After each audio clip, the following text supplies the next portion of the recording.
ఇదే డీజీపీ అధికార పార్టీ కార్యకర్తలా మాట్లాడుతూ ఉన్నాడు. గత ప్రభుత్వంలో పోలీసులు సరిగ్గా పని చేయలేదని ఈయన ఇప్పుడు చెప్తా ఉన్నాడు.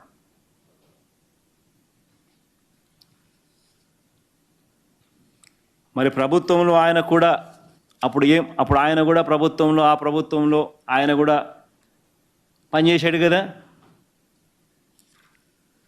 మరి ఈ ప్రభుత్వం పోనీ ఇప్పుడు ప్రభుత్వం సవ్యంగా పనిచేస్తుందా, బ్రహ్మాండంగా పనిచేస్తూ ఉందా? ఈయన డీజీపీగా ఉన్న ఈ ప్రభుత్వం ఇంత సవ్యంగా పనిచేస్తూ ఉంటే ఇన్ని హత్యలు ఎందుకు జరుగుతూ ఉన్నాయి? ఎందుకు వైఎస్ఆర్సీపీ కార్యకర్తల మీద దాడులు ఇంతగా జరుగుతూ ఉన్నాయి? ఎందుకు దొంగ కేసులు పెడతా ఉన్నారు?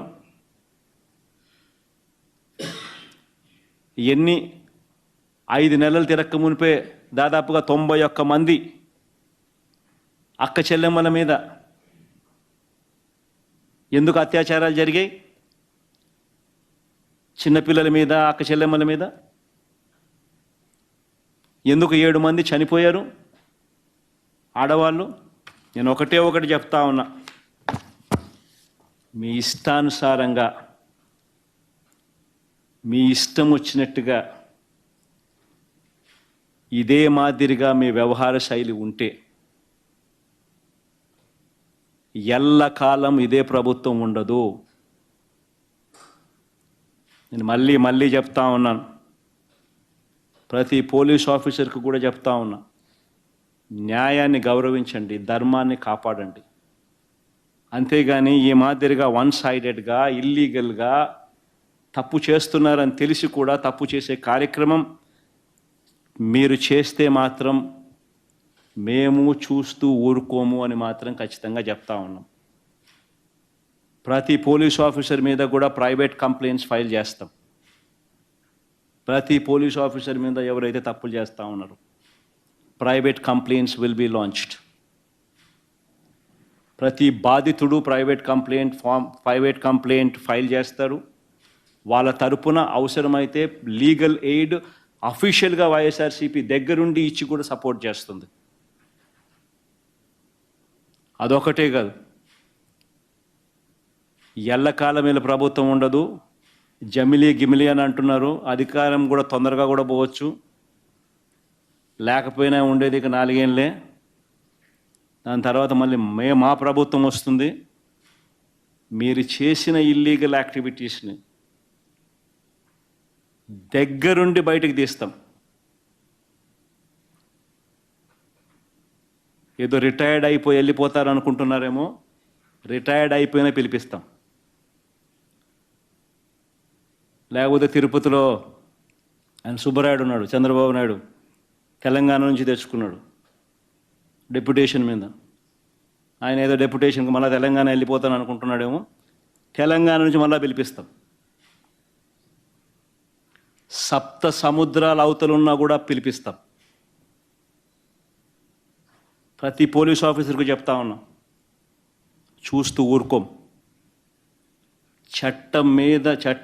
చట్టం దగ్గర దోషులుగా నిలబెడతాం.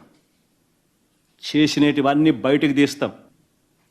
ఈ మాదిరిగా ఇల్లీగల్ డిటెన్షన్స్, కోర్ట్ ఆర్డర్లను అధిగమించి ఇల్లీగల్గా మీరు చేసే ఈ కార్యక్రమాలు ఏవి కూడా చూస్తూ ఊరుకోం. వారం రోజులుగా తిరుపతి పట్టణంలో అన్ని సబ్ డివిజన్ల హెడ్ క్వార్టర్స్లో అన్ని ఇంపార్టెంట్ కాలేజెస్లో ఒక సైబర్ ఎక్స్పర్ట్ పిలిపించి ఈ సైబర్ నేరాలపై అవగాహన కార్యక్రమం ఏర్పాటు చేయడం జరిగింది. అన్ని విద్యార్థులకి పూర్తిగా ఒక అవగాహన కల్పించాలి. వాళ్ళు మొబైల్స్ ఏ విధంగా వాడుతున్నారు, యాప్స్ ఏ విధంగా డౌన్లోడ్ చేస్తున్నారు, వాటి వలన వచ్చే ఇబ్బందులు ఏంటి, ఇవన్నీ కూడా ఏర్పాటు చేయడం జరిగింది. కార్యక్రమం ఏర్పాటు జరిగింది. రైట్ ఫ్రమ్ మండే 4వ తారీఖు నుండి ఈరోజు వరకు ప్రతిరోజు ఉదయం 2 గంటలు, సాయంత్రం 2 గంటలు ఇంపార్టెంట్ కాలేజెస్లో రైట్ ఫ్రమ్ గూడూరు, మా సబ్ డివిజన్ హెడ్ క్వార్టర్స్ అన్నీ కూడా పుత్తూరు, గూడూరు అండ్ తిరుపతి, తర్వాత చంద్రగిరి, శ్రీకాళహస్తి అండ్ శ్రీ సిటీ అన్ని చోట్ల ఏర్పాటు చేయడం జరిగింది. అందులో భాగంగా ఈరోజు లార్జ్ స్కేల్లో గౌరవ కలెక్టర్ గారి సహకారంతో, ఎడ్యుకేషన్ డిపార్ట్మెంట్ వారి సహకారంతో అన్ని స్కూల్స్కి లింక్ ఏర్పాటు చేసి జూమ్లో 8th క్లాస్ నుండి ఇంటర్ వరకు అన్ని స్కూల్స్కి జూమ్లో దాదాపు 50 నుండి 60,000 మంది స్టూడెంట్స్తో మనం ఈరోజు ఏదైతే ఎదుర్కొంటున్నామో సమాజంలో ముఖ్యంగా crime against women and girl child, చిన్నపిల్లల్ని ఏ విధంగా వీళ్ళు కొంతమంది తమ దగ్గరున్న వాళ్ళే నమ్మిన వాళ్ళే వారిపై అటెంప్ట్ చేస్తున్నారో వారికి అవగాహన కల్పిస్తూ, అదేవిధంగా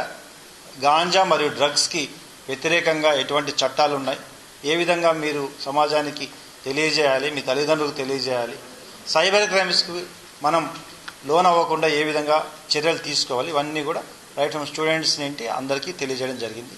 మీడియా ద్వారా ఇంకా ఎక్కువ పబ్లిసిటీ చేసి దీన్ని ఒక మూమెంట్గా తీసుకెళ్ళాలి మనం.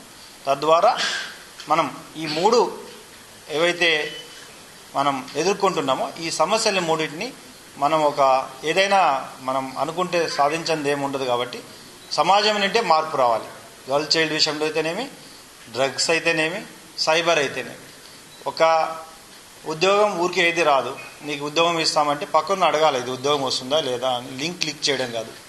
అదేవిధంగా అన్నెసెసరీ వీడియో కాల్స్ వస్తుంటే మనం ఓపెన్ చేయకూడదు. లేదా ఓటీపీ అడిగినప్పుడు కొంచెం ఆలోచించి ఫ్రెండ్తో మాట్లాడితే ఆ ఓటీపీ తెలుస్తుంది. సో ఇలాంటివన్నీ కూడా మనం అందరికీ సొసైటీకి తెలియజేస్తే తప్పకుండా రాబోయే రోజుల్లో ఈ సైబర్ క్రైమ్ని, డ్రగ్స్ని, తర్వాత వీటిని కూడా పూర్తిగా మనం ఎదుర్కోగలుగుతాం. సో దాని గురించి ఒక మంచి అవగాహన కార్యక్రమం తిరుపతిలో ఏర్పాటు చేయడం జరిగింది. మీ ద్వారా ఇంకా ప్రజలకి తీసుకెళ్లాలని కోరుకుంటున్నాం. మేమైతే అబ్జర్వ్ చేయలేదు. మరి మీరు ఎవరి దగ్గర చెప్పండి, మీరు చూపించండి, తప్పకుండా ఇవ్వండి. మీరు తప్పకుండా అవి అందించండి, తప్పకుండా చేస్తాం. మరి వాళ్ళ ఫాదరే వచ్చి మీడియా ముందు ఆ రోజు హాస్పిటల్ దగ్గర చెప్పడం జరిగింది కదా. ఇవ్వండి, మీరు అది మీడియా పోలీస్ వారికి అందించండి.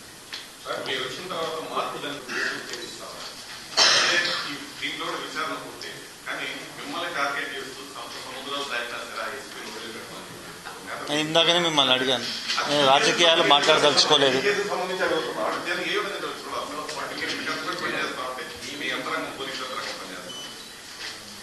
నేను ఒక all India service, Indian police service సంబంధించిన అధికారిని. నేను నేటివ్ ఆఫ్ ఆంధ్రప్రదేశ్, అనంతపూర్ జిల్లా. నాకు వెంకటేశ్వర స్వామి దగ్గర సర్వీస్ చేయాలని ఒక మంచి ఆశతో ఇక్కడికి రావడం జరిగింది. ప్రభుత్వం నన్ను ఇక్కడ అపాయింట్ చేసింది. నేను తప్పకుండా చట్ట ప్రకారమే ఉద్యోగం చేయడం జరుగుతుంది. గతంలో పోలీస్ యూనియన్లు గతంలో ఏదైనా ఒక అధికారిని విమర్శిస్తే మీసాలు ఇవ్వడము, తొడలు కొట్టడం లాంటి వ్యవహారాలు చేసి ఇప్పుడు ఇలాంటి బీజేపీ కానీ మీ మీద కానీ విమర్శ చేసిన కనీసం స్పందించడం కూడా లేదు. అందుకే నేను రాజకీయాలు మాట్లాడదలుచుకోలేదు. కేవలం ఈ కేసు విచారణ పూర్తయిందని చెప్పడానికి మిమ్మల్ని ఇక్కడ పిలవడం జరిగింది. తప్పకుండా చట్ట ప్రకారం నా విధి నేను నిర్వర్తిస్తాను.